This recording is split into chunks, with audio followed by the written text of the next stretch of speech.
ડીસાથી પાથાવાડા જવાના highway road ઉપર ટેન્કરો સામસામે ટકરાતા ભીષણ આગ।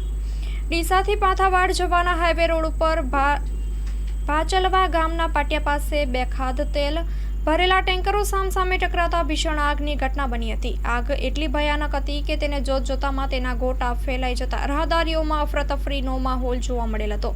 છેલ્લા સમાચાર મુજબ આગની ઘટનાના સમાચાર મળતા ડીસા રૂરલ પોલીસ મામલતદાર અને ફાયર બ્રિગેડની ટીમો ઘટના સ્થળે પહોંચી આગ ઓલવવાનો પ્રયત્ન કરેલ હતો। આગની ઘટનામાં કેટલાક લોકો ફસાયા હોવાનું સ્થાનિકોનું કહેવું છે। Story report by Suresh Raval, Dantiwada, Banaskantha.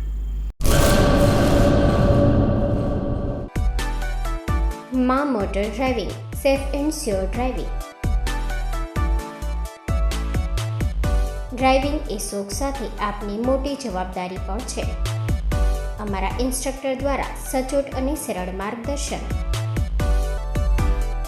આપની રોજની તાલીમની માહિતી મેળવીને શું અધુરાશ છે એના ઉપર પૂરું ફોકસ કરાય છે।